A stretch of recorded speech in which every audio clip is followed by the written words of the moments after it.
Hello दोस्तों, क्या हाल चाल। मैं विपुल राम शर्मा एक बार फिर आप लोगों का स्वागत करता हूं आपके अपने इस प्यारे से परिवार ऑफिशियल वीआईपी क्लासेस में। दोस्तों आज हम बात करने वाले हैं अपने नेक्स्ट सेट की, और जो सेट हमारा चल रहा है तो उसी का सेकंड पार्ट आज मैं लेकर के आया हूं आप लोगों के लिए। इस लेक्चर में आपका बहुत तहे दिल से शुक्रिया है और आप सभी का धन्यवाद है कि आप हम सबको देख रहे हैं, और हमारी जितनी भी मेहनत हमारी पूरी टीम कर रही है उन सभी को लेकर के आप बहुत ज्यादा पॉजिटिव मोड में दिखाई दे रहे हैं। ठीक है, चलिए बिना देरी के बात करते हैं आज के टॉपिक की।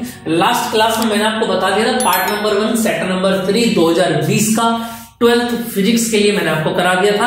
अब उसका सेकंड पार्ट में बताता हूं। जैसे मैंने आपको बताया है हर वीडियोस में कि हर सेट की जो वीडियो है आपको मैं एक ही क्वेश्चन यहां पर सोल्व करा रहा हूं, तो जाहिर सी बात है टाइम लगेगा ही लगेगा। तो 3 घंटे का समय आपको एग्जाम में मिलने वाला है, और हमने भी अपनी वीडियो को 3 आवर्स में डिवाइड कर दिया है। जो डे बाय डे आपको रिलीज मिलती है। आगे के जो सेट होंगे क्योंकि काफी सारे क्वेश्चन रिवाइज हो जाएंगे, तो हो सकता है कि एक ही वीडियो में पूरा का पूरा सेट कंप्लीट हो जाए। ठीक, चलिए देखते हैं आगे।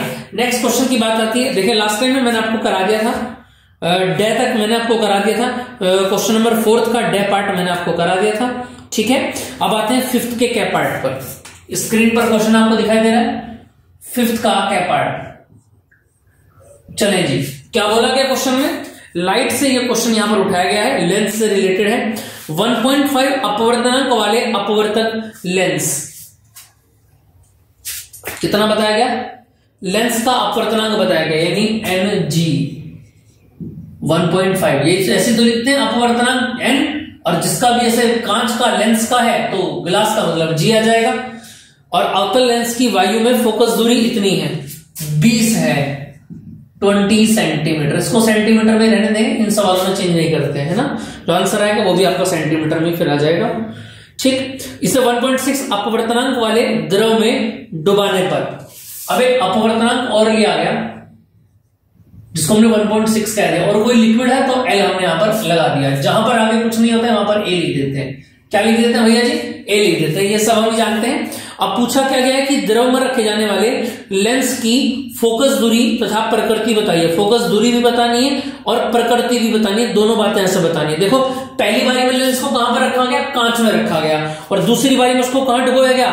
द्रव के अंदर डुबोया गया। क्लियर बात समझ में आ रही है? ये बात यहां पर बताइए। तो देखिए अगर हमको निकालना क्या है, हमको लिखने जाने पर लेंस की फोकस दूरी आपको बतानी है। लेंस की फोकस दूरी बतानी है दूसरे वाले में। ठीक है, देखो जरा, अगर मैं बोलूं सबसे पहले वायु में, अगर मैं वायु की बात करता हूं तो सीधा सीधा मेरे पास एक फॉर्मूला होता है 1/f n-1 1/r1 माइनस के 1/r2। अब देखो त्रिज्या की उन्होंने कोई बात नहीं किया, क्वेश्चन के अंदर किया गया, देखना जरा स्क्रीन पर, त्रिज्या के बारे में कोई बात नहीं की है, तो त्रिज्या को हमको छेड़ना भी नहीं है। देखना जरा, ये एयर वाली है, याद रखना FA, ये A इन्होंने दे रखी, और दूसरे वाली मीडियम वाली पूछी F डैश बराबर क्या? F डैश कह दो या FX कह दो, कुछ भी आप कह सकते हैं। तो F कितना आ जाएगा 1/20, और यहां से कितना बनेगा? तो ग्लास की बात हो रही है तो NG बताना है, यानी 1.5 - 1, और यहां से बनेगा 1/r1 r2 के बारे में कोई बात नहीं की गई तो इनको ऐसे ही रख देना है। 1/20 इक्वल टू कितना बनेगा? देखो यहां से माइनस करो 0.5, और यहां से 1/r1 माइनस के 1/r2, इसको एज इट इज आप रख देंगे इक्वेशन नंबर 1। अब अगर मैं बात करूं द्रव की, अगर मैं बात करता हूं तो फॉर्मूला क्या लगेगा? 1/f डैश इक्वल टू, और यहां पर क्या लगेगा? n - 1 1/r1 माइनस के 1/r2। अब सिंपल सी बात यह है क्या कि यहां पर क्या लगाना पड़ेगा? ln-g भी तो लगेगा। समझ में आ रहा है कि नहीं आ रहा है? बताओ जरा, मैं यहां से बात समझ में आ रही है कि नहीं आ रही? इतनी बात क्लियर है ना? तो क्या लग जाएगा? यहां से ln-g लग जाएगा, और इस ln-g को जब आप ओपन करेंगे, ये f डैश तो आपको निकालना ही है। इस ln-g को जब ओपन करेंगे तो क्या बनेगा? देखो क्या आएगा अगर मैं इसको ओपन करता हूं। देखो इसका फॉर्मूला ओपन करना, ANL/ANG माइनस के 1/r1 माइनस के 1/r2। नाउ 1/f डैश आपको निकालना है। देखो ANL कितना है ऊपर से बोलो? 1.6। ठीक है बेटा जी, और ANG कितना है ऊपर से बोलो? 1.5, और यहां से आ जाएगा 1/r1 माइनस के 1/r2। क्लियर है? चलो पॉइंट से पॉइंट हटा दिया गया, तो ये बन जाएगा 1/f डैश इक्वल टू। ठीक है जी, और यहां से देखो जब इसको एलसीएम लेंगे आपको कितना बन जाएगा? 15 × 15, 16 में से 15 आ गया तो 1/15 यहां से आ गया, और इनटू में 1/r1 माइनस के 1/r2। इक्वेशन नंबर 2 बन गई और फर्स्ट हमारी यहां पर है। ठीक है, चलो अब यहां से अगर मुझे इसको सोल्व करना तो कैसे सोल्व करेंगे? देखो मुझको चाहिए दोनों के दोनों फॉर्मेशन में, भाई एक इक्वेशन तो आपकी ये वाली बन गई। अब देखो एग्जाम में जरूर नहीं है बेटा जी कि यही सवाल आपके सामने आए। कई बार ऐसा भी हो सकता है कि फोकस लेंथ सेम कर दे और R1 R2 में चेंजेस मिल जाए। तो क्वेश्चन को रीड बहुत अच्छे से करेंगे आप, समझ में आ रही है? क्वेश्चन को रीड करेंगे बहुत अच्छे से। अनसोल्ड में भी जो क्वेश्चंस आपको मिल रहे हैं उन एक एक क्वेश्चंस को बहुत अच्छे से माइंड में सेट करना है कि अच्छा इसके बाद उसने ये पूछा है, फिर उसके बाद ऐसे पूछा है, फिर इस वाले क्वेश्चन को हमको ऐसा कराया गया था लेकिन एग्जाम में इस तरीके से मॉडिफाई करके हमको दिखाया गया। ठीक है, इससे प्रैक्टिस बनेगी, बहुत जबरदस्त प्रैक्टिस मिलेगी। और आप जानते भी नहीं है कि ये सारी चीजें आपके एग्जाम हॉल में कितनी हेल्प करेंगे आपको। तो सीधी सी बात है, R1 R2 को उड़ाना है तो डिवाइड करना पड़ेगा, क्योंकि ये भी मल्टीप्लाई और ये भी मल्टीप्लाई में, तो डिवाइड करेंगे तो ऊपर 1/20 आएगा और नीचे कितना आएगा बोलो 1/f'। यहां से डिवाइड करेंगे तो ऊपर क्या आएगा 0.5 और यहां से डिवाइड करेंगे तो क्या 1/15 आएगा। इसको अगर मैं सोल्व करता हूं तो 1/20, जब f को ऊपर ले जाओगे तो f' अपन 1 हो जाएगा और 0.5 में जब जाओगे तो 15 ऊपर आ जाएगा और 1 नीचे रह जाएगा। ठीक है, चलो f' इक्वल टू कितना बनेगा 0.5 इंटू 15, 20 इधर आ जाएगा, पॉइंट हटा देंगे 0 आ गया। ठीक है, 0 से 0 कैंसिल हो गया और f' कितना बन जाएगा बोलो यहां से 5 दूनी 10 और 10 पंजे 150। क्लियर बात समझ में आई कि नहीं? और क्या पूछा गया बस में ये इतनी बात पूछी गई, क्लियर है? तो f कितना आ गया आपका 150 सेंटीमीटर आ गया, ये आपका आंसर है। क्लियर है? यहां तक कोई दिक्कत हो तो बताएं जल्दी जरा। भाई स्क्रीन में कोई दिक्कत आ रही हो तो चेक करो मुझे भी। हाँ ठीक है, एकदम बढ़िया, फर्स्ट क्लास। कई बार में स्क्रीन वगैरह गड़बड़ करने लगती है, ब्राइटनेस वगैरह। ठीक, चलो समझ में आ रही है बात? चलिए भैया नेक्स्ट क्वेश्चन पर चलते हैं। देखो जी अगले क्वेश्चन में क्या बोला गया,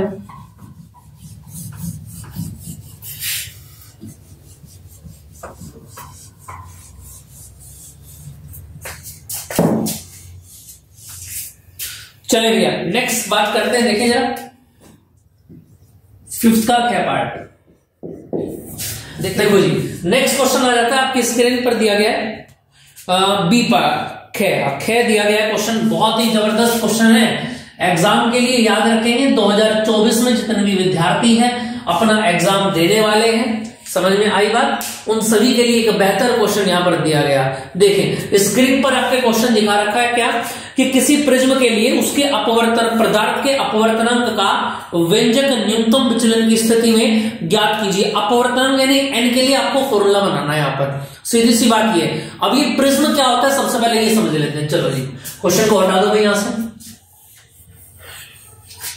यहां डायग्राम बनेगा अपन लोगों का, ये लो जी।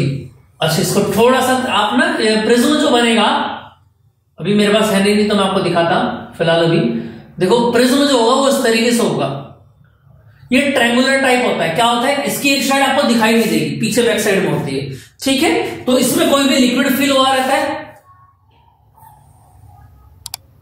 इसमें कोई ना कोई लिक्विड फिल रहता है और ये ए बी और ये सी हो जाता है। ठीक है बेटा जी, चलो अब सीधी सी बात ये कि ये वाला जो एंगल बनता है इसी को हम प्रिज्म एंगल बोलते हैं, या इसी का नाम क्या होता है प्रिज्म कोण होता है।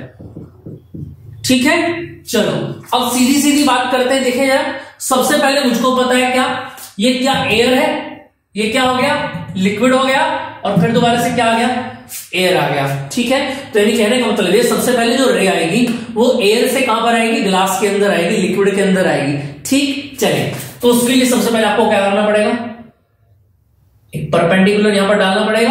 अब देखो जरा, ओ गड़बड़ हो गया भाई, चलो कोई नहीं, देखते रहे हम ध्यान से देखना भाई जरा।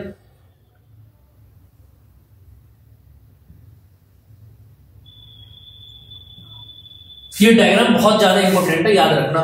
आपको दिखाई दे रहा है ना स्क्रीन पर एक एक बात, ये बहुत अच्छा डायग्राम आपको बनाना है एग्जाम में, याद रखना। अगर ये गलत बन गया तो फिर क्वेश्चन गड़बड़ हो जाएगा आपका। ठीक है, सबसे पहले रे आई और ये टकराने के बाद देखो हमको पता है क्या कि जब विरल माध्यम से सघन माध्यम में रे जाती है तो क्या होता है, जल्दी से बताओ, रेयर टू डेंसर जब एंटर करेगी रे तो क्या होगा? सीधी सी बात हमको पता है क्या, कि दूर में जाकर के इसको देखो कैसे जाना था, सीधा जाना था, लेकिन ये क्या हो जाएगी? बेंड हो जाएगी। कहां पर बेंड हो जाएगी? Towards the perpendicular. ये परपेंडिकुलर बनाया हमने। फिर दोबारा सुन लो, ये जो रे आई थी ये वायु से कहां जा रही है? कांच में जा रही है। एयर से कहां जा रही है? ग्लास में जा रही है। इसको सीधे निकलना था, लेकिन ये कैसा माध्यम है? विरल माध्यम है, याद रखना। और ये कैसा माध्यम है? सघन माध्यम है। और फिर दोबारा इसको क्या मिलेगा? वायु मिलेगी, यानी कि विरल मिलेगा। जब विरल से सघन में जाती है रे तो क्या होता है? सीधी ना निकल करके बेंड हो जाती है। देखो ये जिस पर एरो लगा हुआ है केवल वो किरण है, याद रखना, ठीक है? के किरण नहीं है, ये दूसरे वाली किरण है। समझ में आई बात या नहीं?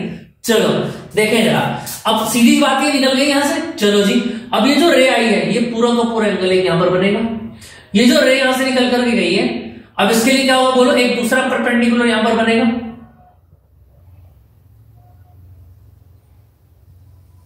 ये लो जी, पूरा परपेंडिकुलर यहां से बनेगा और रे क्या होगा? सीधा बोलो जरा। अब इस बार क्या होगा? अब सघन से विरल में जाएगी तो इसकी तरफ को बैंड ना होकर के दूर निकल जाएगी। ये लो जी, दूर निकल गई। कोई दूसरा मार्कर भी है क्या यहां पर? देखना जरा, कोई अलग मार्कर भी पड़ा हो क्या? चलो कोई नहीं। समझ में आई बात या नहीं? क्लियर है? यानी कहने का मतलब ये है, देखो अब यहां पर ये एग्जैक्ट हो गए दोनों एक दूसरे को, ठीक है? इस पॉइंट को हमने एम कह दिया और इस पॉइंट को हमने एन कह दिया। आई बात समझ में? अब देखो यहां से सीधा सीधा अगर मैं पूछूं आपसे, एक एंगल ये बन गया और एक एंगल ये बन गया, ठीक? इसको भी पीछे बढ़ा दो। जहां पर भी उन्होंने एक दूसरे को काटा है तो एक एंगल यहां पर बनेगा। इस एंगल का नाम होता है डेल्टा। क्या होता है? डेल्टा। इसको क्या बोलते हैं? विचलन कोण। क्या बोलते हैं? Deviation angle. अंग्रेजी में याद रखना, कुछ बच्चे इंग्लिश वाले हो तो वो इसको याद रखेंगे, डेविएशन एंगल। क्लियर बात समझ में आई? ये यहां से विचलन का निर्धारण करता है। समझ में आई बात कि कितना ज्यादा विचलन होगा, यानी कि कितनी ज्यादा ये किरणें मिलेंगी आपस में, भी इस एंगल के ऊपर डिपेंड होती हैं। या आप ऐसा समझ रहे हैं कि ये किनारे प्रिज्म की आकृति इस एंगल के ऊपर डिपेंड करती है, विचलन कोण के ऊपर। इतनी बात समझ में आगे कि नहीं आगे? यहां तक कोई दिक्कत तो नहीं है किसी भी बच्चे को? चलो ये डायग्राम आपको क्लियर हो गया? आ रही है बात समझ में? चलो अब यहां से अगर मैं देखूं जरा, देखो यहां से एक बात क्लियर समझ में आएगी या नहीं आगे आपको? इससे आगे की अगर मैं बात करूं, देखो इस डायग्राम को पहले अच्छे से देखो जरा, इसमें देखो दो एंगल आपको यहां से देखने को मिलेंगे। एक तो एंगल बनेगा ये वाला I1 और यहां से एक एंगल बनेगा I2। आ रही है बात समझ में? अगर मैं ट्रायंगल की बात करूं, ये O हो गया और ये S हो गया। सबसे पहले अगर मैं ट्रायंगल की बात करूं, इसको लिख सकता है हिंदी में, माना एक प्रिज्म ABC है जिसका प्रिज्म कोण एंगल A है, ठीक? इसको दो पार्ट में डिवाइड कर लेते हैं यहां से। आई बात समझ में? ठीक, देखना जरा यहां से अगर मैं बोलूं उसको कैसे करेंगे आप। सबसे पहले अगर मैं बोलूं आपको त्रिभुज OAB में, देखना जरा इस त्रिभुज OAB में अगर मैं बोलूं, दिखाई दे रहा है सभी को? देखो O ये वाला O, सॉरी गलत हो गया, OMN आएगा। OMN दिखाई दे रहा है सभी को? OMN का मतलब ये है कि यहां से सीधी सीधी बात ये है कि एक एंगल ये बनेगा और एक एंगल ये बनेगा। अगर मैं आपसे बोलूं कैसे कैसे एंगल बनेंगे, एक एंगल ये बनेगा और एक एंगल ये बनेगा, ठीक है? क्लियर बात समझ में आ रही है? अब इन दोनों एंगल्स की अगर मैं बात करता हूं तो I1 ये है, I2 ये है, और एक एंगल यहां पर बनेगा जिसको हमने R1 बोला, और एक एंगल यहां पर बनेगा जिसको हमने R2 बोला, और एक एंगल ये है एंगल S। डायग्राम सभी को क्लियर हो रहा है? अब अगर मैं बोलूं आपसे OMN डायग्राम में क्या कि जो ये डेल्टा है, ये डेल्टा किसके बराबर होगा? अब डेल्टा तो डायग्राम ट्रायंगल के बाहर है, ये ट्रायंगल जो है OMN इसके बाहर आउटर में ये बन रहा है डेल्टा।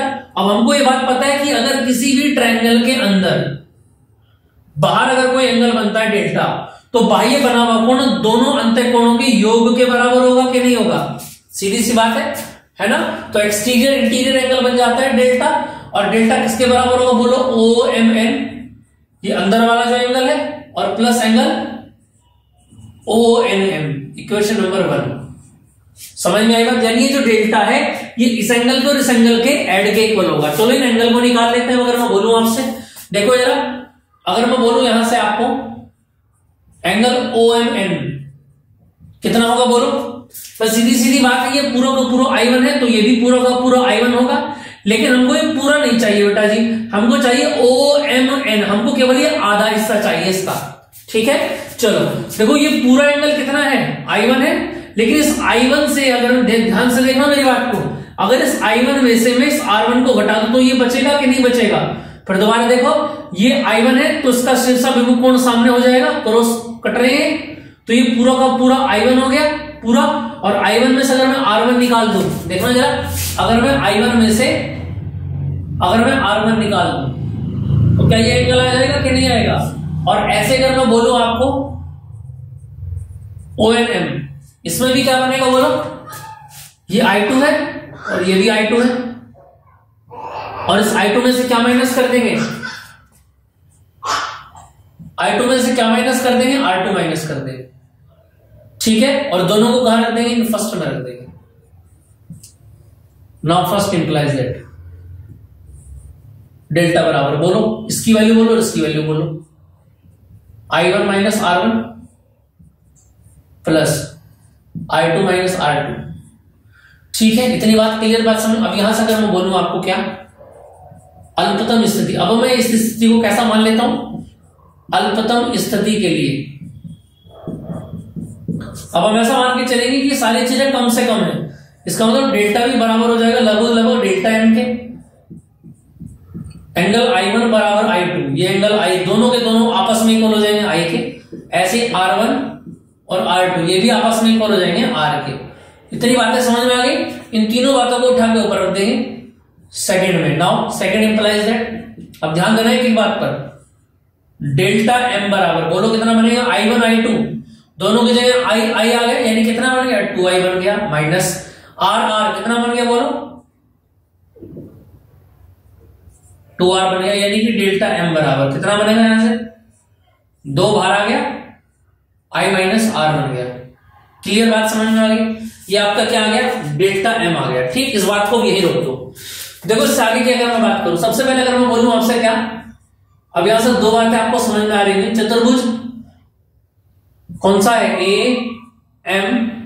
AMSN में अगर मैं बोलूं आपसे, अगर इस पूरे के पूरे चतुर्भुज की बात करूं, देखिए बेटा जी क्वाड्रिलेटर कौन सा है? AMSNA, ये पूरा का पूरा 4 भुजाओं का है। और हमको पता है चतुर्भुज में क्या होता है? सामने के जो दो कोण होते हैं ये क्या होते हैं? आपस में दोनों का योग 180 होता है। तो A और S, angle A plus angle S कितना होता है? दोनों का एंगल बोलो 180 होता है दोनों का एंगल। क्लियर बात समझ में? और ऐसे अगर मैं बोलूं आपसे क्या, देखो जरा, दूसरी बात अगर मैं बोलूं, दूसरी बात क्या होगी? त्रिभुज MNS में ये छोटे वाला नीचे वाला जो MNS, R1 R2 और S, इन तीनों का योग भी किसके बराबर होगा? 180 के बराबर होगा। यानी कहने का मतलब ये है कि पूरा का पूरा पोर्शन इस पोर्शन के बराबर होगा कि नहीं होगा? R1 plus R2 plus S बराबर कितना बन जाएगा बोलो? Angle A plus angle S। S से S कैंसिल हो गया, और हमको पता है R1 बराबर R2 के बराबर किसके? R के, यानी R और R कितना बन गया? 2R बन गया एंगल A, और यहां से R बराबर कितना आ गया बोलो? एंगल R बराबर कितना आ गया? एंगल A/2 आ गया। ये किसकी वैल्यू आ गई? R की वैल्यू आ गई। क्लियर है? चलो हमको क्या निकालना है? इसके लिए n की बात करनी है ना। और देखो n की अगर हमको बात, हमको क्या निकालना है? क्या हमको अपवर्तनांक निकालना है। और अपवर्तनांक क्या होता है? n बराबर बोलो साइन I बटे साइन R। कौन सा नियम है? जल्दी से बताएं, क्या नाम था इस नियम का? स्नेल का नियम। स्नेल का नियम ही ऐसा नियम है जिससे हम अपवर्तनांक निकाल सकते हैं। समझ में आ गई बात? तो हमको सीधी सीधी बात यह है, I और R के मान चाहिए। R तो आ गया, I और चाहिए, तो R की वैल्यू को आप कहां पुट करेंगे? देखें जरा, now putting the value of angle R insert, यहां इसमें लास्ट पहले में रख दो, तो यहां से क्या बनेगा बोलो,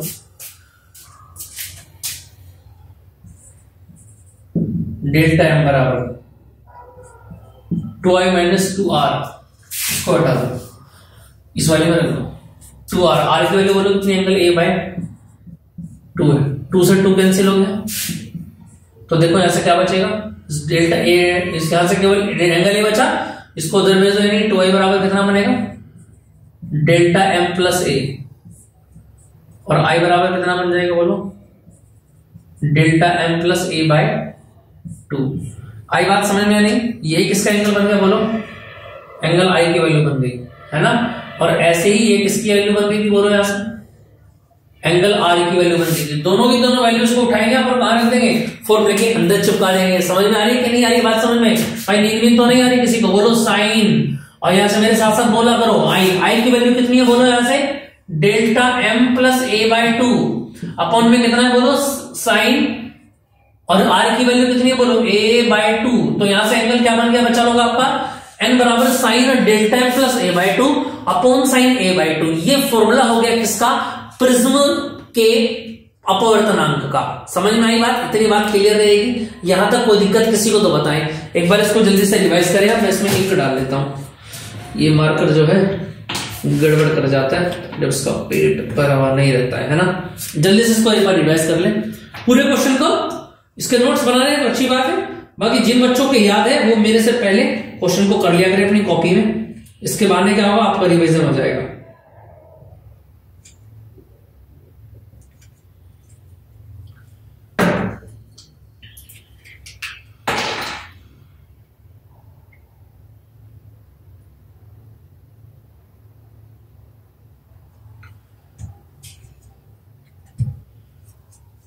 जल्दी से इसको रिवाइज करें एक बार, फिर उसके बाद मैं नेक्स्ट क्वेश्चन आपको दिखाता हूं और तेजी से इसको हम खत्म करते हैं, फिर इसका देखते हैं इसी पार्ट में खत्म होगा या अगले पार्ट में खत्म हो जाएगा।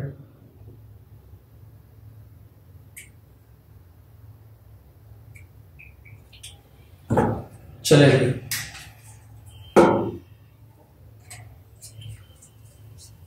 इतना क्लियर हो गया, समझ में आ गया होगा सभी को, है ना। चलो इससे आगे की बात को स्टार्ट करते हैं। देखिए भैया नेक्स्ट क्वेश्चन, जल्दी से आ जाए, ये फॉर्मूला है, इस फॉर्मूले को आप याद रखेंगे।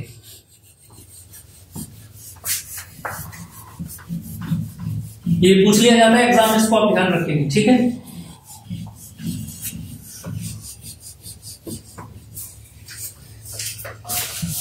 उम्मीद रखिए और आशा है जितनी भी तैयारी हम आपको करा रहे हैं यही से एग्जाम में लगेगा, ठीक है। चलिए नेक्स्ट क्या आते हैं, देखें जरा क्वेश्चन नंबर 11,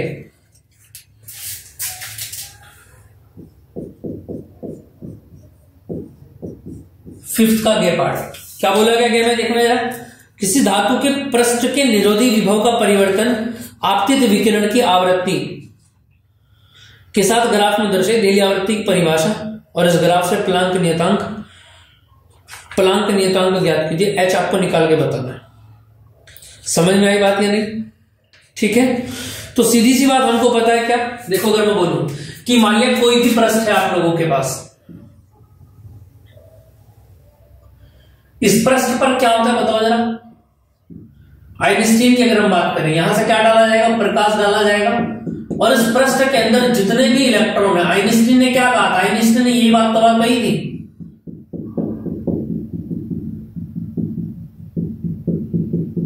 कि प्रकाश के कण होंगे जिस भी इलेक्ट्रॉन से जाकर के टकराएंगे वस्तु के भीतर, उस सोए हुए इलेक्ट्रॉन को अपनी सारी की सारी ऊर्जा क्या कर देंगे, वापस लौटा देंगे। और वो जो इलेक्ट्रॉन ऑब्जेक्ट के अंदर, वस्तु के अंदर सोया हुआ है, जैसे वो ऊर्जा प्राप्त करेगा तुरंत गर्म हो जाएगा और वो भागदौड़ करनी मचा देगा, यानी गतिमान होना स्टार्ट हो जाएगा। समझ में आई बात नहीं भाई, सीधी सी बात यह है, तुमने बचपन में काम किया होगा कि अपने हाथ का कड़ा या किसी भी लोहे की चीज को गर्म किया होगा, घिसके पहले पूरा गर्म है, और उसको पूरा गर्म करने के बाद जैसे ही वो गर्म होता है लोहे का कड़ा, और तुरंत कोई भी अगर तुम्हारा दोस्त या कोई भी तुम्हारी दोस्तन बैठी हुई है आराम से है, और तुमने आराम से जाके क्या करा, उसके हाथ पे हल्का सा टच कर दिया और जैसे ही आपने टच किया और टच करती वो 2 फुट ऊपर कूद गया एकदम से। ऐसा हुआ है कि नहीं हुआ है? यानी कहने का मतलब यह है कि जब भी आप हीटिंग इफेक्ट को, गर्म वस्तु को टच करेंगे तो वस्तु एकदम से गतिमान अवस्था में आ जाएगी। नहीं बात समझ में आई? जैसे आप उसको ठंडी चीज लगाएंगे तब इतना फर्क नहीं पड़ेगा जितना गर्म चीज लगाने से तुरंत वो कूद जाएगा। बिल्कुल ऐसे इलेक्ट्रॉन का फंडा है कि जब आप इलेक्ट्रॉन को गर्मी देंगे, यानी गर्मी का मतलब है जब उसको हीट देंगे, उसको एनर्जी देंगे, तो क्या होगा, वो सोए हुए इलेक्ट्रॉन क्या होंगे, आपस में एनर्जी करना स्टार्ट कर देंगे, मूवमेंट करना स्टार्ट करा देंगे, है ना। और आइंस्टीन ने क्या बताया था कि इन्हीं की काइनेटिक एनर्जी कितनी हो जाती है, 12 mv² मैक्सिमम। होता है कि नहीं होता है भाई? आइंस्टीन ने यही तो बताया था हमको, इनकी काइनेटिक एनर्जी कितनी होती है। और उन्होंने एक थ्योरम दी थी कि E बराबर क्या होता है, W प्लस काइनेटिक एनर्जी होता है आइंस्टीन के अनुसार। और E बराबर क्या बताया था, बोलो, H इंटू न्यू, और W बराबर H into new not plus कितना बनेगा, या 12 mv² मैक्सिमम। क्लियर है? और यहां से आगे की अगर मैं बात करूं, इसको इधर ले आओगे, H into nu minus H into new not बराबर के 12 mv² मैक्सिमम। यहां से H कॉमन ले लिया आपने तो क्या बनेगा, न्यू माइनस न्यू नॉट। इसको लिख लेना, एग्जाम में याद रखना, 2023 में जितने भी विद्यार्थी एग्जाम देने वाले हैं उन सभी के लिए याद रखना, ये संजीवनी वाला क्वेश्चन है, याद रखना इसको। आप इस पे मैं लिख देता हूं, संजीवनी क्वेश्चन। समझ में आ रही है बात? इस बात को याद रखना, ये संजीवनी क्वेश्चन एग्जाम में है और ये एग्जाम में आएगा, किसी भी सेट में आ सकता है। अभी तुम्हारा नसीब है कि तुम्हारे क्षेत्र के सेट में पढ़ता है कि नहीं पढ़ता है, ठीक। अब ये मत बोलना कि ये नहीं आया, आएगा जरूर, मैं फिर आपको कह रहा हूं, ठीक। और इतने गैस आप लोगों के लिए काफी है। तो ये ही क्या होता है आपका प्रकाश विद्युत प्रभाव का समीकरण जो आइंस्टीन ने हमको दिया था, ठीक। अब क्वेश्चन में बोला गया है कि निरोधी विभव का परिवर्तन आपतित विकिरण आवृत्ति के साथ ग्राफ द्वारा दर्शाइए। देहली आवृत्ति, अब आपको यहां पर देहली आवृत्ति बतानी है, ठीक है, और एक ग्राफ भी इसके बारे में बताना है, ठीक। एक ग्राफ भी इसके बारे में बताना है, तो उसको नीचे लिख देंगे आप। यही क्या है,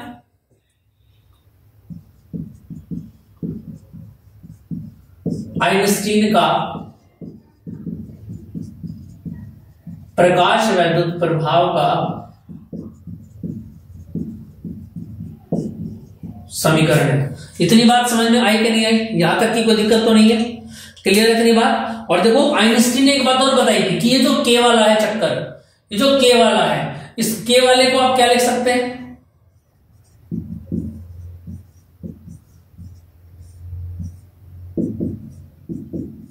बस सीधी सी बात है। इसको हमने 12 mv² मैक्सिमम में लिख के क्या लिख दिया, के मैक्सिमम लिख दिया। और के मैक्सिमम लिखने के बाद इसका एक फॉर्मूला और भी होता है, E into V naught, H into nu minus nu naught. और अगर मैं बोलूं यहां से वी नॉट कितना आएगा तो बताना जरा, H अपॉन E और न्यू माइनस न्यू नॉट। यही क्या बन गया आपका, निरोधी विभव का फॉर्मूला बन गया। इसी को आप कहते हैं निरोधी विभव, यानी वो विभव जिसके उत्पन्न होने से क्या होता है, इलेक्ट्रॉन निकलना बंद हो जाता है। इतनी बात समझ में आई कि नहीं आई? इतनी बात समझ में आ गई? क्लियर है इतनी बात? और याद रखना, यहां से अगर ग्राफ की बात की जाती है तो सीधा सा ग्राफ है, मैंने आपको बनवाया भी था, ये वाला ग्राफ है, ये विभवांतर हो जाता है आपका।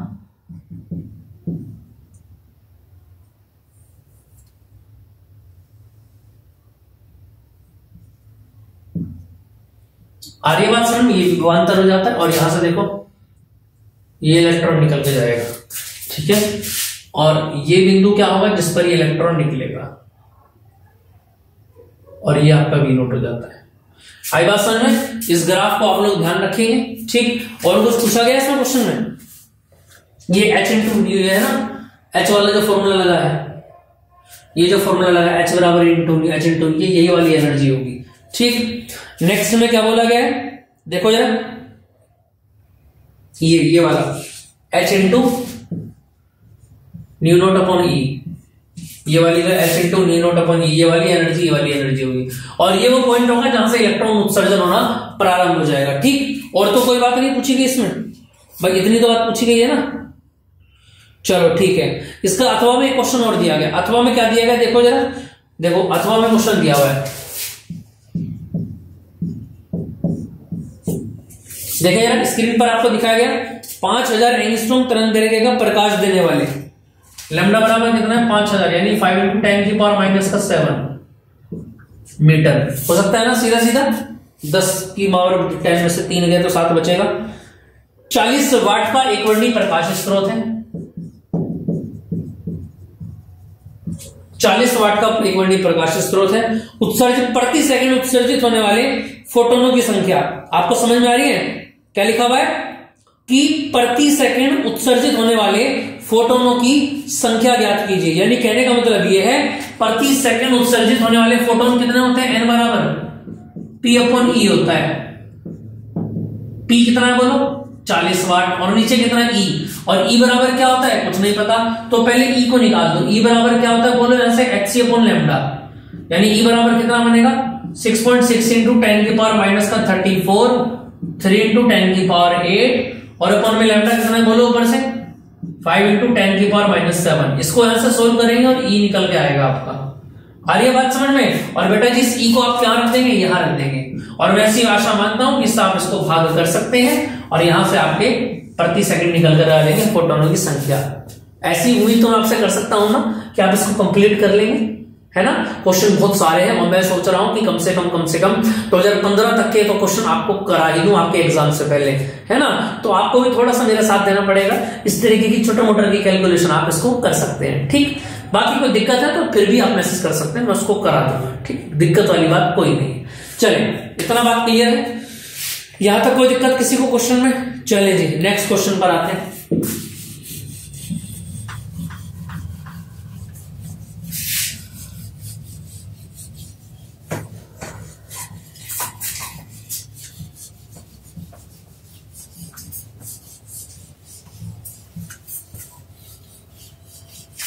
देखिए क्या बोला गया नेक्स्ट क्वेश्चन में, अगर मैं बात करूं, देखना जरा।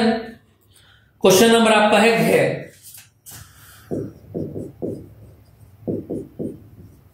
फिफ्थ का घ। क्वेश्चन आपकी स्क्रीन पर है, एक बार पढ़े जल्दी से। क्वेश्चन में क्या बोला गया? सीधा सीधा क्वेश्चन में बोला गया सूर्य में हाइड्रोजन नाभिकीय संलयन की अभिक्रिया लिखिए। समझ में आ रही है बात? ठीक है, चलो पहले इसकी समीकरण लिख लेते हैं। फिर उसने बताया कि सूर्य में 1 किलोग्राम हाइड्रोजन के संलयन, हाइड्रोजन की संख्या 1 किलोग्राम यानी कि 10⁻³ ग्राम। यही तो इसका मतलब कहने का कि मुक्त ऊर्जा किसमें निकालनी है आपको? MeV में निकालनी है। E बराबर ऊर्जा निकालनी है मेगा इलेक्ट्रोवोल्ट में। कुछ बात समझ में? अगर मैं बात करूं क्या हाइड्रोजन की संलयन की अभिक्रिया, देखना भाई जरा। अगर इसे संलयन की अभिक्रिया की बात करें तो इस तरीके से अभिक्रिया बनती है बेटा जी। प्रोटीन आपने सुना है 1H1, 1 2 3 और 4, ये 4 प्रोटॉन मिलकर के क्या बनाते हैं? हीलियम परमाणु बनाते हैं 2He4। कुछ बात समझ में आ रही है कि नहीं आ रही है? 2He4 बनाते हैं। कितने बनाते हैं? 2He4 बनाते हैं। और यहां से याद रखना 2 1 बीटा 0 निकलता है और कुछ न्यूट्रॉन निकलता है और कुछ ऊर्जा निकलती है। और ये ऊर्जा जो होती है वो 26 MeV के लगभग होती है।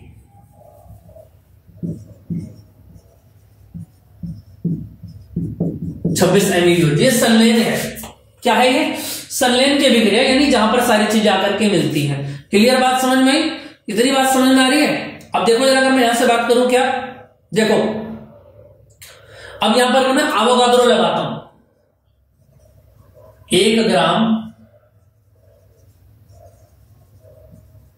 हाइड्रोजन में अणु। अब एवोगाड्रो क्या कहता है? एवोगाड्रो ये कहता है कि अगर 1 ग्राम की बात आती है तो 1 ग्राम में नाभिक जो है मैं अपने पास से आपको बता सकता हूं 10⁻23 हाइड्रोजन, ये एवोगाड्रो कहता है। लेकिन हमारे पास कितने बताना जरा? 1000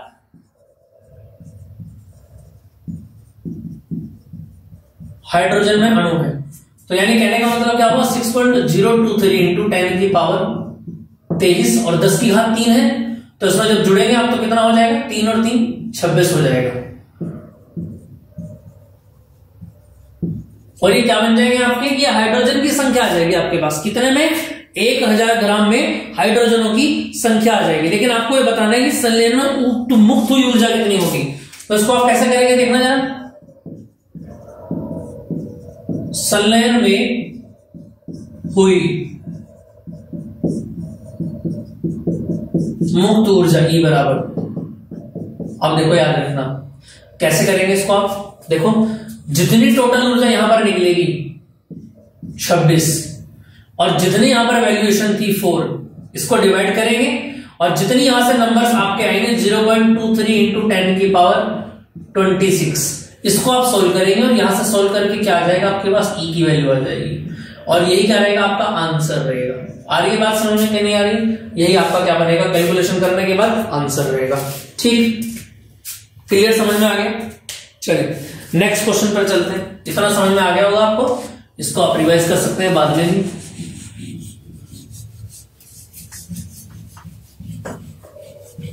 चलिए इसके बाद हो जाता है फिफ्थ का आपका डेथ।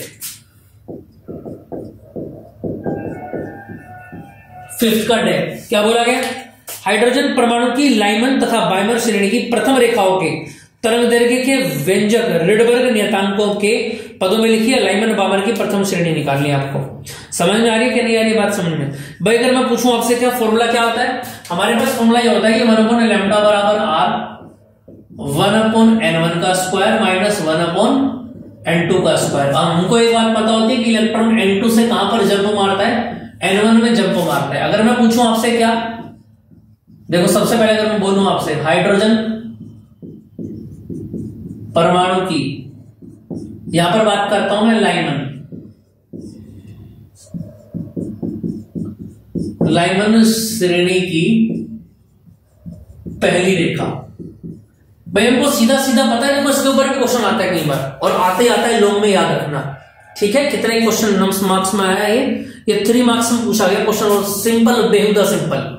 ठीक है, हाइड्रोजन परमाणु का जब हम स्पेक्ट्रम पढ़ते हैं तो बेटा जी आपको याद है उसमें 5 श्रेणियां हमने पढ़ी थी, लाइमन, बामर, पास्चन, ब्रैकेट और फुंड। ठीक है, इन पांचों को इसी क्रम में आपको याद रखना है। क्यों? क्योंकि इलेक्ट्रॉन जैसे मैंने पहले पर लाइमन बोला, यानी कहने का मतलब यह कि हाइड्रोजन परमाणु का इलेक्ट्रॉन उच्च ऊर्जा स्तर से जब पहली कक्षा में कूदेगा तो उसको लाइमन बोलेंगे। फिर लाइमन के बाद मैंने क्या नाम बताया आपको, नंबर 2 पे याद रखने के लिए बामर श्रेणी बताया। यानी बामर श्रेणी का मतलब यह होगा कि जब हाइड्रोजन परमाणु का इलेक्ट्रॉन उच्च का मतलब है कहीं से भी कूदे, चाहे 12 से कूदे, चाहे 15 से, चाहे 1 लाख से, चाहे 2 लाख से, है कुछ भी कहीं से भी कूद सकता है, जंप एनीवेयर। ठीक, तो अगर वो दूसरी कक्षा में कूदता है तो बामर श्रेणी कहलाता है। लाइमन, बामर तीसरे में, पास्चन बताया, अगर पास्चन में कूदता है यानी तीसरे में कूद रहा है। ठीक है, देखिए जरा, अगर लाइमन की पहली श्रेणी की अगर मैं बात करूं, यानी कहने का मतलब है n1 बराबर कितना रहेगा, 1 रहेगा, और n2 तो n2 है, तो 1/λ बराबर कितना रहेगा, r इंटू 1/1 का स्क्वायर माइनस 1/, पहली है ना, तो जब पहली कक्षा में कूदना है तो कम से कम 5 से 5 कितने से कूद सकता है, 2 से कूद सकता है, तो यहां से 2 का वर्ग हो गया, यानी 1/λ बराबर r इंटू, देखो यहां से क्या बनेगा, 2 दूनी 4, अरे 4 बनेगा ना, तो 4 × 4 में से गया 3/4, है ना, तो रिडबर्ग नियतांक निकालना है, तो r बराबर कितना बन जाएगा बोलो, 4/3λ। समझ में आई बात, ये किसका बन गया, ये रिडबर्ग नियतांक बन गया पहले के लिए, लाइमन श्रेणी के लिए, पहली रेखा के लिए। समझ में आ गई बात, रिडबर्ग नियतांकों की तरंग दैर्घ्य निकालनी है आपको, ठीक है, ये निकाल के देनी है बस।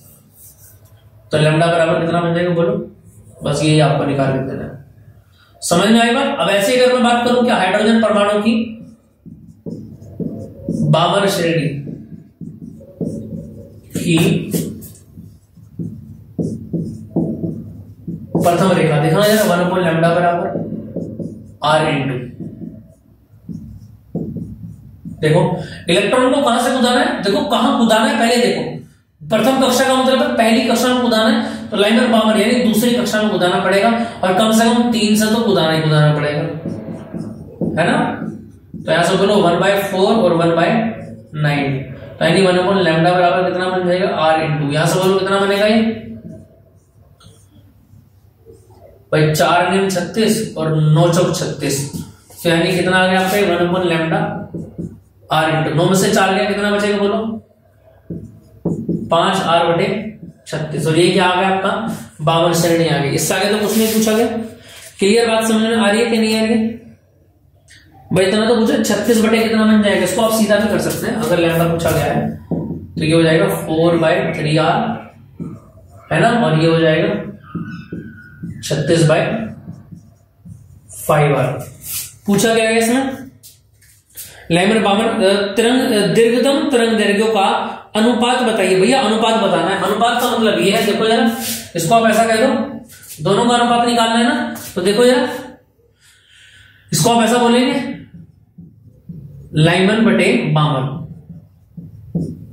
देखो लाइमन का कितना है 4/3r और बामन का बोलो 36/5r। r से r कैंसिल हो गया 4/3 और नीचे वाला 36/5 का कितना हो जाएगा 5/36। बोलो 4 × 36 और 5/9=27 तो 5:27 ये आंसर आ गया। ये तो पूछा था ना। हाँ इतनी बात क्लियर है। आगे बात समझ में यहां तक कोई दिक्कत किसी को? यहां तक की तो कोई दिक्कत नहीं है। चलिए इतनी आपको क्लियर आ गई होगी बात समझ में, है ना। चलिए नेक्स्ट क्वेश्चन पर चलते हैं, जल्दी चले जरा, इससे आगे की बात करते हैं। देखिए यार नेक्स्ट क्वेश्चन आपकी स्क्रीन पर है, जल्दी से देखें और बताओ कैसे सोल्व होगा। जो बच्चे करना चाहते हैं वो कर सकते हैं, मेरे से पहले करके रखें क्वेश्चन, गलत ही तो हो जाएगा, इससे ज्यादा तो कुछ नहीं होगा। और गलत होना बहुत जरूरी है तभी तो सही होगा, है ना। पहले गलत होना बहुत जरूरी है तभी सही होगा। अगर कोई बच्चा पहली बारी में सवाल हल कर देता है तो मुझको ना उसको डाउट हो जाता है बहुत ज्यादा, ठीक है, क्योंकि वो कॉन्फिडेंस से क्या हो जाता है लबालब हो जाता है, ठीक, जो कि आपको होना नहीं है। चले नेक्स्ट क्वेश्चन पर चलते हैं। देखें भैया जी खंड आ जाता है आपका ये खंड ये है।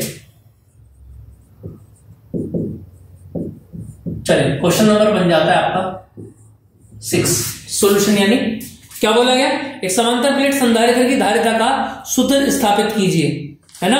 और कौन सा सूत्र बताना है, एक ऐसा सूत्र बताना है जिसके अंदर क्या भरा हुआ हो, कोई ना कोई लिक्विड भरा हुआ हो, ठीक। ये लो जी,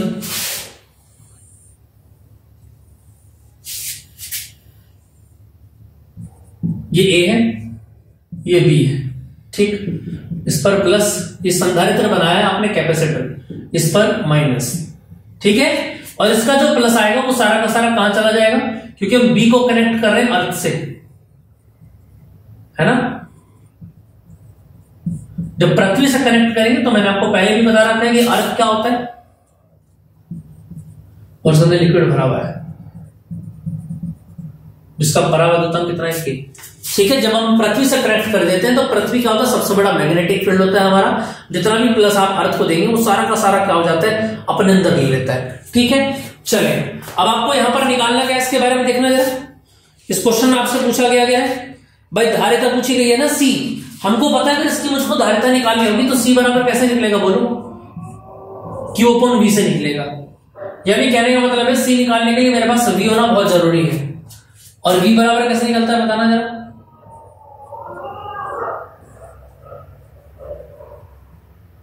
E अपॉन R, यानी E होना बहुत जरूरी है मेरे पास, दोनों प्लेटों के बीच में E का होना बहुत ज्यादा जरूरी है। तो देखना जरा,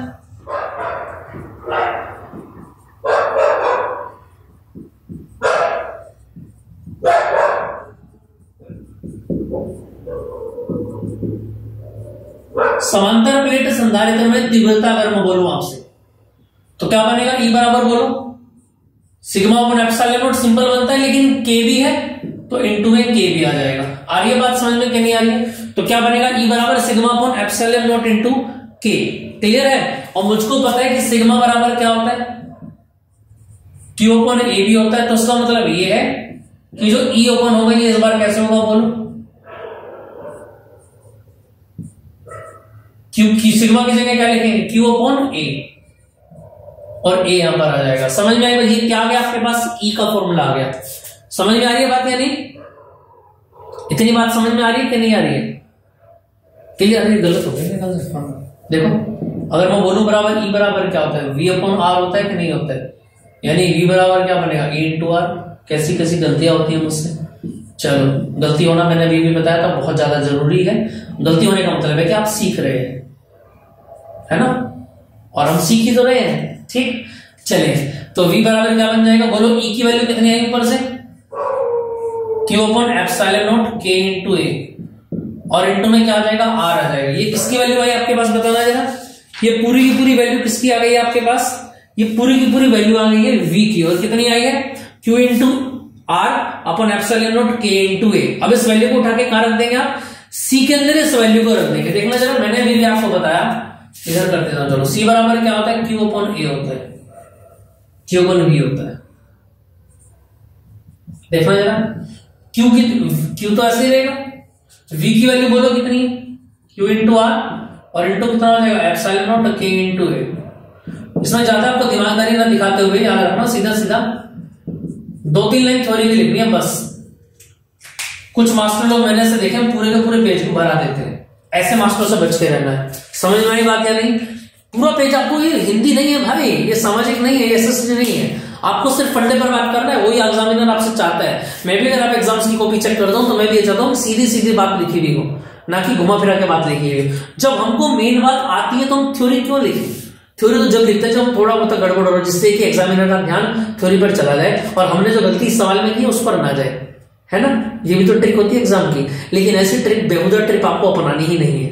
ठीक है, आपको सीधा सीधा कंसेप्ट बताना है, सीधा सीधा काम करेंगे तो सीधे सीधे नंबर मिलेंगे, सीधी सी बात। ठीक, चलो जी, अब सीधा अपने बोर्ड पर आ जाते हैं। तो ये समझ में आ गया आपको, सी बराबर परावर्तक प्रदान भरा हुआ था, उसको हमने पहले ले लिया था, एप्सिलॉन नॉट में मल्टीप्लाई कर लिया था, क्यू का फॉर्मूला लगा के क्यू का ऑब्जर्वेशन निकाल लिया, वी का वैल्यू निकाल के C equal to Q upon V में लगा के फॉर्मूला में निकाल लिया। अब हमसे पूछा क्या गया, देखो जरा, नेक्स्ट में इसमें पूछा क्या गया, उसने बोला 1000 माइक्रोफैराड का समांतर प्लेट संधारित्र है। एक बार देख लो, कितना बोला, 1000 बोला ना, सॉरी 100, यानी कि 10 की पावर 2 है और 10 की पावर -6 फैराड हो जाएगा, यानी ये हो जाएगा 10 की पावर -4 फैराड हो जाएगा। अब बोला क्या, समांतर प्लेट संधारित्र 4000 वोल्ट तक आवेशित होती हैं।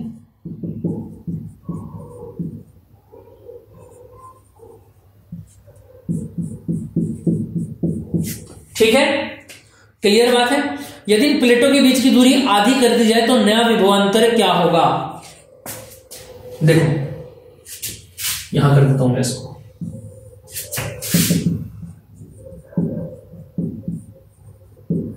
प्लेटों के बीच की दूरी आधी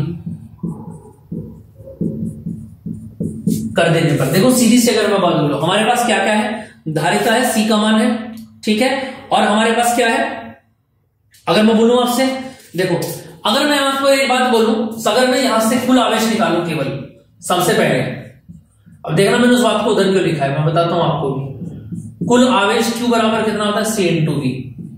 भाई दूरी तो हमने घटाई बढ़ाई है, आवेश तो जो पहले था वही बाद में रहेगा, दूरी घटाने के बाद भी आवेश से तो छेड़छाड़ नहीं की है हमने।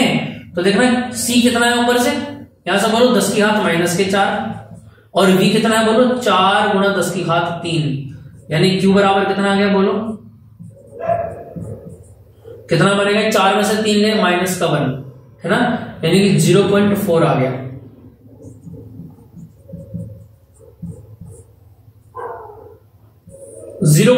गुलाम आ गया। ठीक है, अब उसने बोला क्या है, क्या कर दिया उसने, बताना जरा। उसने एग्जाम में बोला है कि भैया ये क्लियर है ना, सी की वैल्यू कितनी है, इतनी है ना हमारे पास 10 की पावर -4, और v कितना है 4 गुणा 10 की घात 3 है 4। ठीक है, क्लियर है। अब उसने बोला कि प्लेटों के बीच की दूरी अगर आधी कर दी जाए तो बताइए इसकी धारिता कितनी बनेगी, ये बतानी है ना।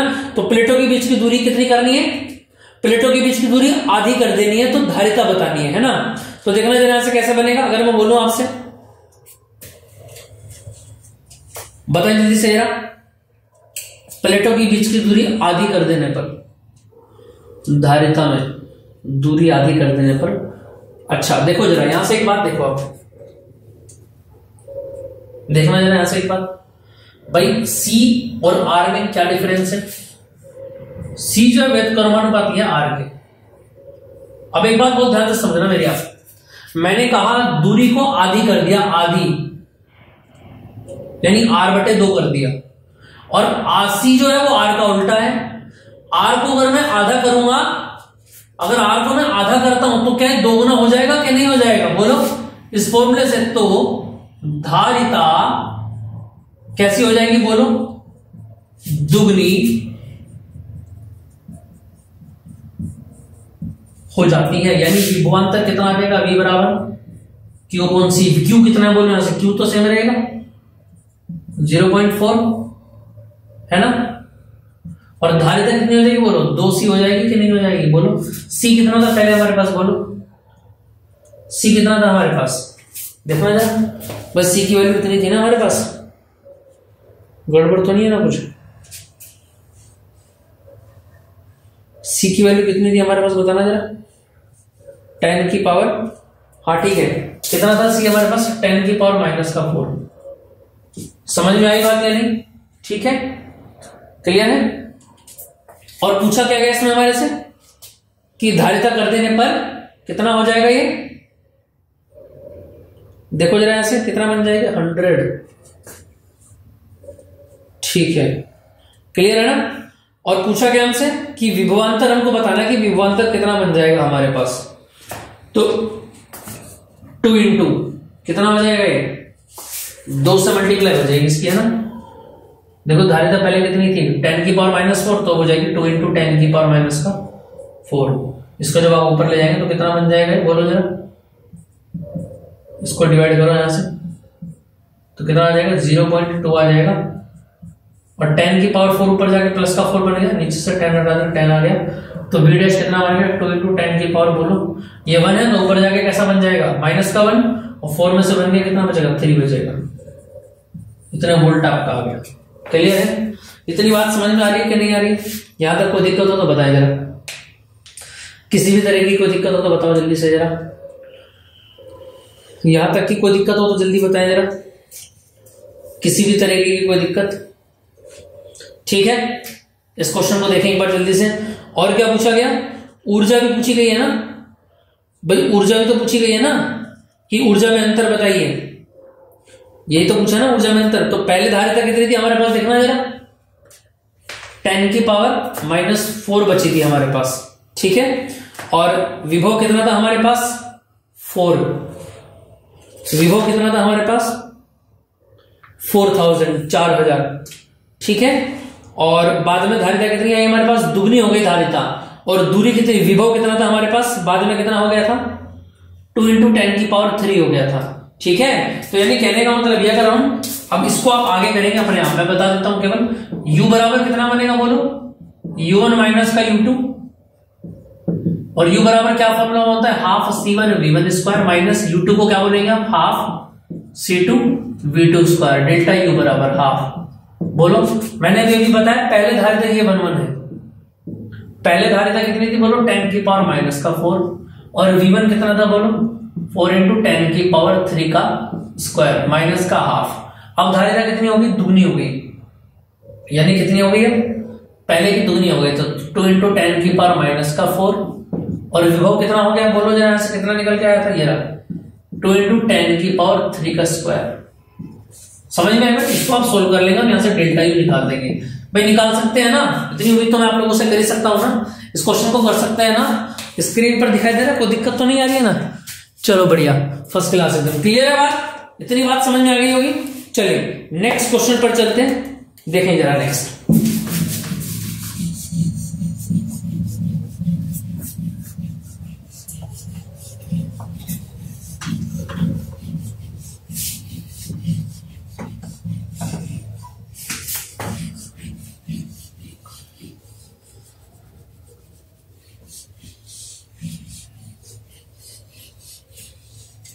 चलिए भाई देखें जरा, नेक्स्ट क्वेश्चन में क्या बोला गया,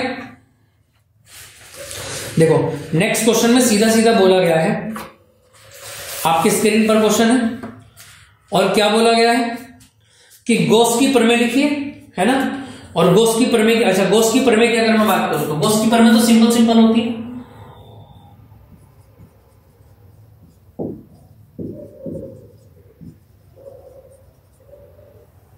किसी भी बंद क्षेत्र से गुजरने वाला विद्युत flux phi E, close integral vector E dot D और बराबर होता है 1/ε0 इंटू क्यू। किसी भी बंद पृष्ठ से गुजरने वाला विद्युत फ्लक्स उस पृष्ठ से घिरे आवेशों का 1/ε0 गुना होता है। यही आपकी होती है गॉस की प्रमेय। आगे बात समझ में। चलो सेकंड पार्ट आ जाता है। क्या बोला गया सेकंड पार्ट में?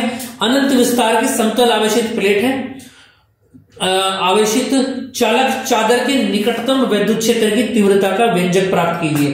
ठीक है, समझ में आई बात या नहीं? चलो, यानी पृष्ठ वाले क्वेश्चन है, पृष्ठ वाले क्वेश्चन बोले गए हैं। ठीक है, चलो ऐसे क्वेश्चन में याद रखना क्या कि एक फंडा जरूर लगता है जिसको हम बोलते हैं सिग्मा बराबर क्यू अपॉन ए, और यहां से अगर मैं निकालूंगा वैल्यू तो क्यू कितना आ जाएगा बोलो?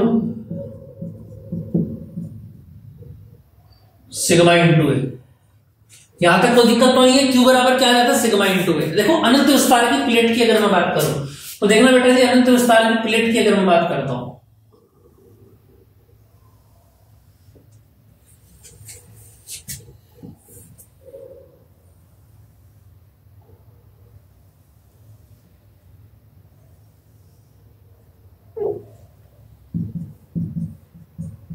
ये एक प्लेट है, ठीक है, और इस प्लेट का विस्तार कितना है? अनंत विस्तार का प्लेट है। समझ में आ रही है बात या नहीं? और ये इसका हो जाता है सेंटर पॉइंट। समझ में आ रही है कि नहीं आ रही है? इस प्लेट के क्षेत्रफल की अगर मैं बात करूं तो ये क्षेत्रफल यहां से हो जाता है। अब आप लोगों को ये बात याद होगी कि जब भी हम कहीं पर क्या लगाते हैं? गॉस की प्रमेय लगाते हैं। तो अभी मैंने गॉस की प्रमेय क्या बताई थी आपको कि गॉस की प्रमेय कहां पर लगेगी? किसी भी बंद क्षेत्रफल से घिरा हुआ आकृति, यानी आकृति कैसी होनी चाहिए? घिरी हुई होनी चाहिए। अब हमने जो इनके सममित बिंदु लिए हैं ये और ये, जैसे इस वाले को मैंने P कह दिया और इस वाले को मैंने कह दिया P डैश, ये दो बिंदु मैंने बताए हैं इनके। दो सममित बिंदु लिए है ना, तो इन दोनों के दोनों पर हमको एक ऐसी आकृति लेनी पड़ेगी जो क्या करें? पूरे के पूरे को घेर ले। और घेरने का मतलब ये है क्या? देखो जरा, हमको क्या बनाना पड़ेगा? एक कंप्लीट बेलन बनाना पड़ेगा। क्या बनाना पड़ेगा? एक कंप्लीट बेलन बनाना पड़ेगा। आ रही है बात समझ में?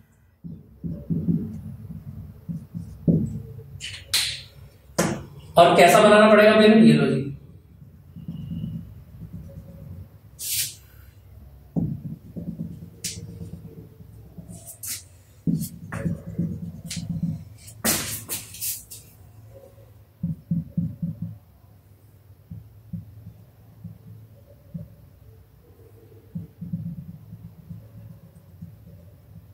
आगे बात समझ में?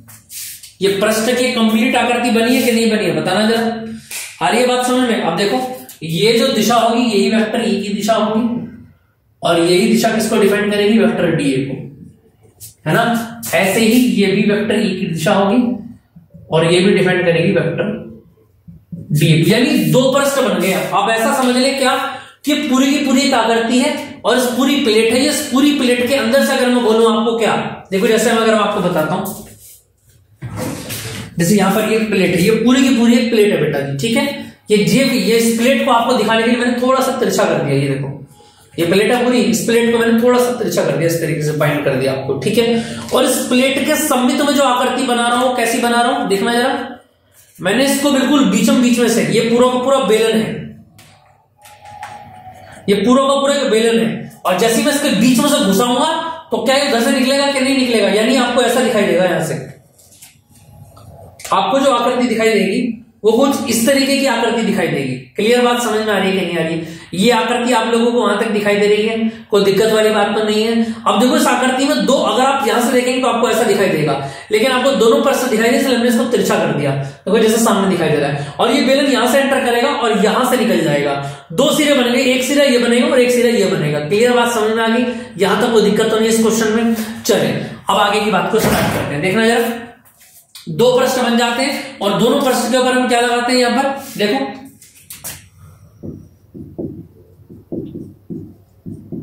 दोनों पृष्ठों P व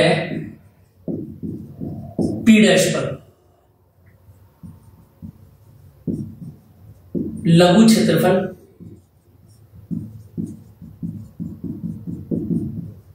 डीए लेते हैं, जिस पर खींचा गया अभिलंब वेक्टर डीए की दिशा को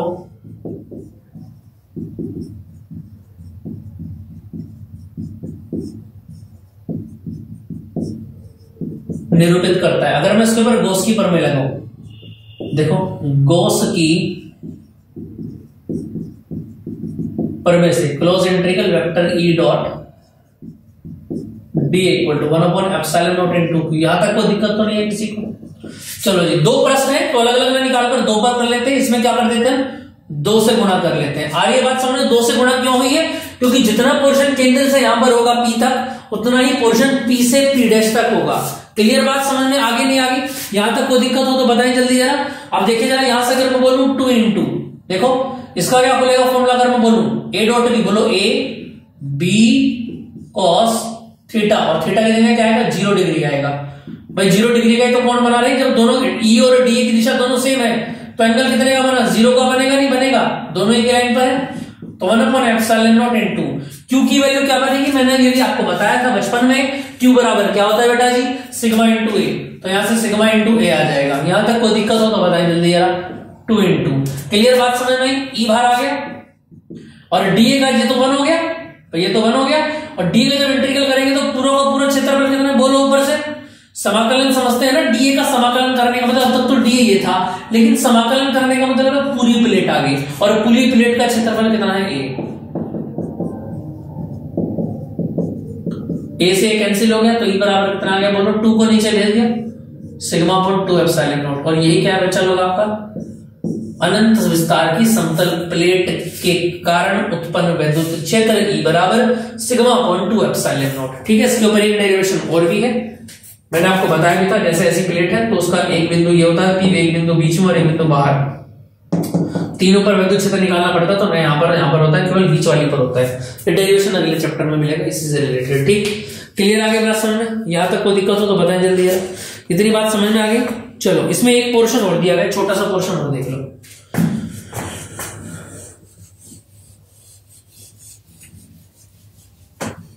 सिंपल सा है, वैसे तो कुछ खास है नहीं, लेकिन फिर भी देख लो।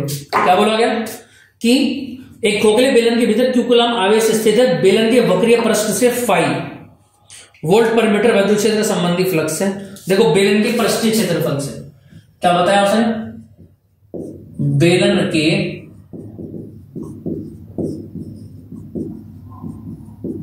क्षेत्रफल से कितना है, 5 है। बेलन के पृष्ठीय क्षेत्रफल से कितना बोले, 5 बोले। ठीक है, चलो पृष्ठीय है तो उसको 5p बोल सकता हूं मैं, है ना। 5 एक्सिस भी बोल सकते हैं, एक्स एक्सिस की बात कर रहे हैं। ऐसी तरीके का एक बेलन है जिसकी बात यहां पर की जा रही है। अब पूछा क्या गया, भीतर Q कूलम आवेश है, इस बेलन के भीतर कितना है, प्लस के Q कूलम आवेश है। ठीक, पूछा क्या गया है, फ्लक्स संबंधित है, तो बेलन के किसी एक समतल पृष्ठ से कितना विद्युत फ्लक्स आपका निकलेगा ये बताना है। समझ में आई बात या नहीं? कितना विद्युत फ्लक्स यहां से निकलेगा ये आपको बताना है। ठीक है, चलो तो पृष्ठ से फ्लक्स कितना निकलेगा यहां से ये बात बताई गई है। ठीक है, क्लियर है ना बात? तो कैसे करेंगे क्वेश्चन को बताना जरा, सिंपल जल्दी से कैसे कैसे इसको आप कर सकते हैं। देखो पृष्ठ के 3 सरफेस यहां से मिलेंगे। अगर मैं बोलूं आपको 5 टोटल, अगर मैं बोलूं आपको 5(1), 5(2) और 5(3), अगर 5 टोटल किया, अगर मैं बात करता हूं तो 5 बराबर क्या बनता है, 1/ε0 इंटू Q। ये तो गॉस की पर मैंने बता दिया था। सिंपल, एक पृष्ठ से तो 5 निकलेगा, दूसरे पृष्ठ से 5p निकलेगा, और तीसरे पृष्ठ से भी 5p निकलेगा। भाई 2 पृष्ठ तो सेम होते हैं ना, जैसे मैंने भी आपको बताया, इधर से जितना फ्लक्स निकलेगा उधर से भी उतना ही फ्लक्स निकलेगा, और सेंटर में तो 5 है, तो सेंटर में 5 है, बाकी के दोनों पृष्ठों से 5p बनेगा, यानी 1/ε0 इंटू Q। और यहां से आ जाता है 5, 1 और 1 2, 5p यहां से हो जाता है ना। पूछा क्या इसने क्वेश्चन में, 5p हमसे पूछा है ना, हाँ तो ठीक है, इस 5 को उधर ले आओ, तो 5t बराबर कितना बनेगा बोलो, q अपॉन एप्सिलॉन नॉट। इस 5 को उधर लेंगे तो माइनस का 5 हो गया, और 5 के साथ में 2 है ना, 2 को नीचे भेज दिया, और ये क्या बन गया आपका आंसर बन गया। आई बात समझ में आई? ये खोखले बेलन के कारण था। क्लियर बात समझिए, खोखले बेलन का क्वेश्चन था, इसमें दिक्कत लेने वाली बात नहीं है। ठीक है, तो 6 तक आपके क्वेश्चन कंप्लीट हो चुके हैं। नेक्स्ट सीरीज में मिलेंगे, पार्ट नंबर 3 लेकर के आएंगे। 7, 8 और 9 आगे के क्वेश्चंस आप लगा सकते हैं, किसी में कोई दिक्कत आएगी तो क्रॉस मैच कर लेंगे हम, जो आपको कराएंगे नेक्स्ट वीडियो में। ठीक है बच्चा जी, लगे रहिए सेवा में अपने माता पिता की, और हमारे साथ तैयारी करते रहिए अपनी जीत की। 2023 आ गया है, शुरू हो चुका है, कुछ ही समय बचा है आपकी तैयारी में। इंग्लिश हिंदी का टाइम टेबल बनाकर रखें, क्योंकि बाद में फिर टाइम मिलता नहीं है। डेली रूटीन में डिवाइड करके पढ़ें तो ज्यादा अच्छा होगा। ठीक है दोस्तों, मिलते हैं नेक्स्ट क्लास में। जय हिंद।